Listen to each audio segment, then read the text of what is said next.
Hey there, garden friends. It's Heather at Bush Poppy Farm. Today, I'm going to talk to you about cleaning tools. So it is December and there's not much going on in the garden. Or if you're in the Southern Hemisphere, obviously there is, but whenever your winter is, this is a good time to gather up all of your tools. Today I'm talking about hand tools, but I will also be working with my bigger tools like shovels and stuff like that in a different video. But gather up all of your hand tools because we need to take care of them. Because look, over the course of the season, they sit around, they get rusty. I mean, I can barely open this.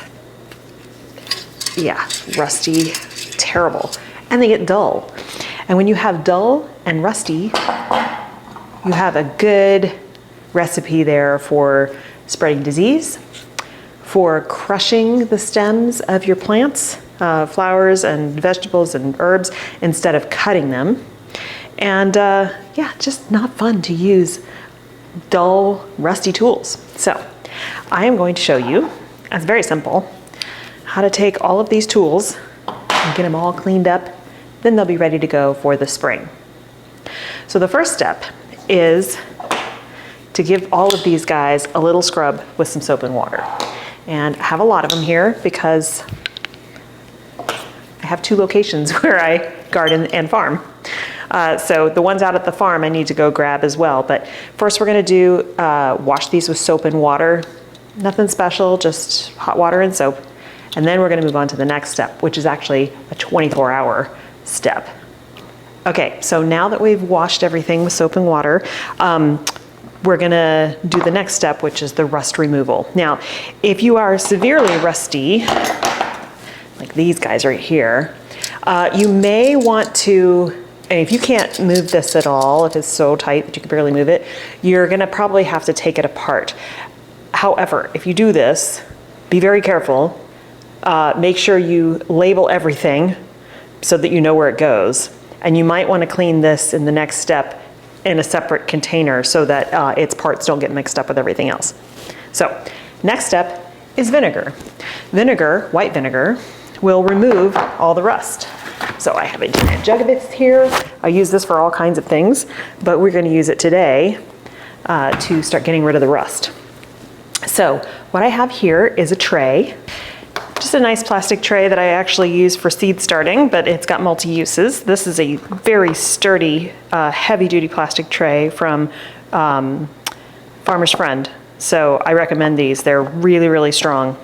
All right, so we're gonna put this in here, put all of these in here, and I like to open them up so that they can get the vinegar in all the parts. Okay. Then all we do is pour in the vinegar.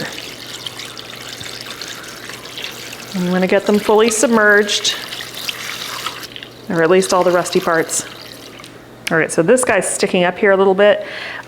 Later tonight, it's the morning right now, later tonight I'll come along and flip it so that that part will get under. So everything is submerged, and now we just wait 24 hours.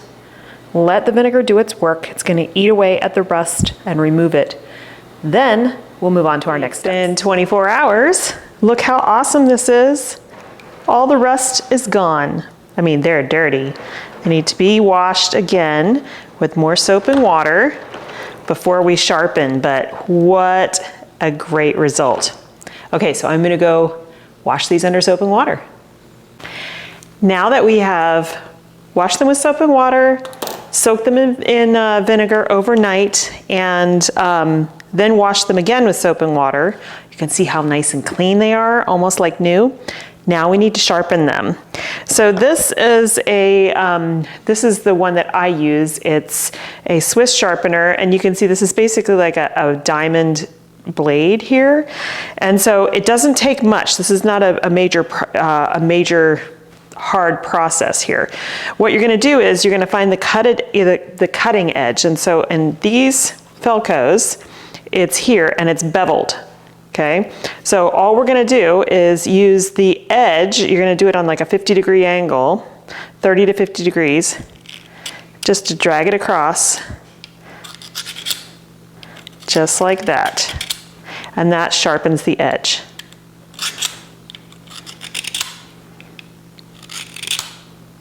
And we don't need much. You can see how it's shiny there.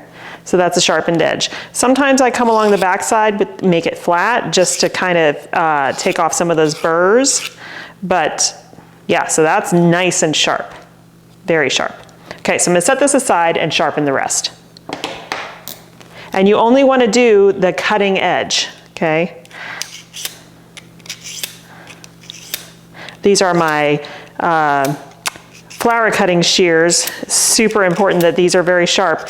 If I use dull cutting shears for cutting flowers, what I do is crush the stems and then they don't hydrate correctly, they'll wilt. So it's really important to have a nice sharp edge on my cutting shears. All right, yes, very sharp. Okay, so moving on to the rest of them.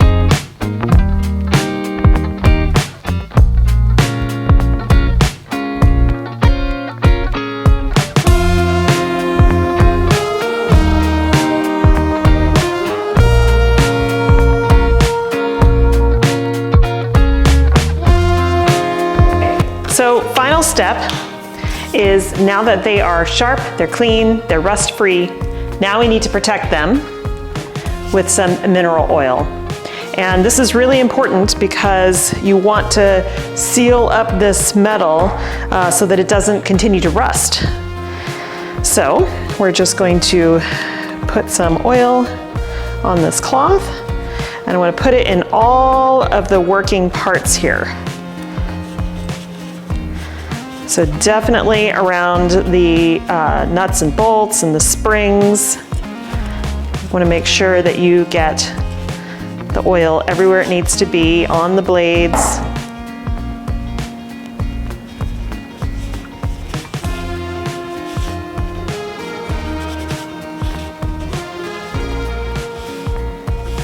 Think of this as kind of the same thing as treating your cast iron pots, right? You want to keep them oiled,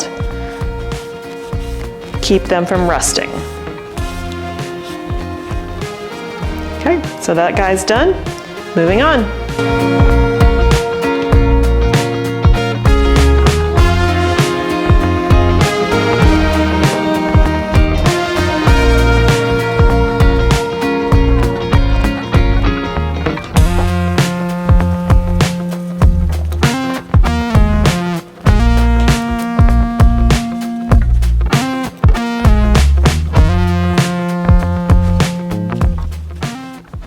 So that's all there is to it, to clean your garden pruners, your garden shears, and keep them good as new for a long, long time. You know, these tools are not cheap, and so if you invest in them, you want to keep them in good shape so you can continue to use them throughout your lifetime, really. I'm going to let all these dry a little bit, and then they're ready to go next time I need them. So they're ready for come spring.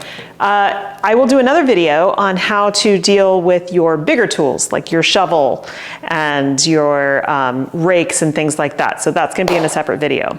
Before we go, I want to show you two things. The first one is, and I get this question all the time, so that's why I'm sharing it with you guys.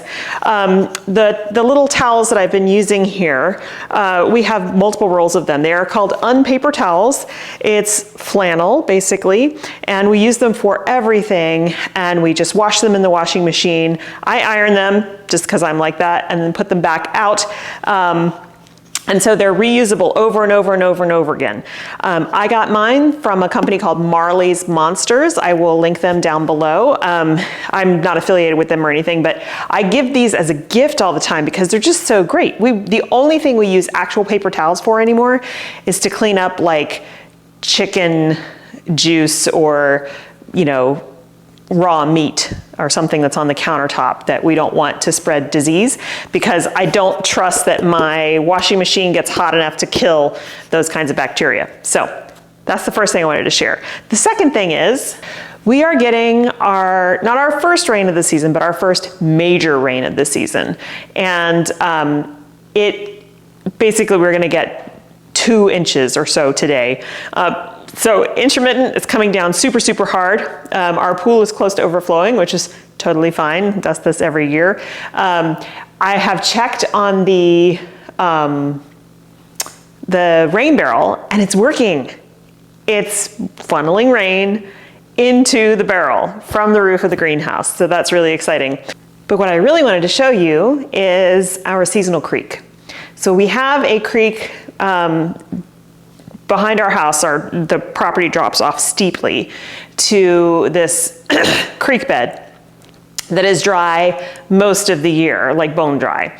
But then when we get rain, it finally fills, and it is running hard right now because since we're at the bottom of this giant hill, we get all the rain runoff from everybody way up above us. So let me show you. It's just really cool to look at. Okay, so this is the creek. Like I said, it is normally dry and it is running big time. It's like waterfall. Problem is it does spread out. It didn't used to do this. It used to just be confined to that one area. Now because we got so much rain one year, last year, we got about 10 inches in one day. It overflowed its banks and it did a lot of erosion damage. That fence that you can see in that part of the video is a new fence put up by our neighbors last year because they had just moved in. They didn't realize what the water did back there, and it got all blocked by debris, and then it was overflowing and coming up our hill. The bad thing about that is that it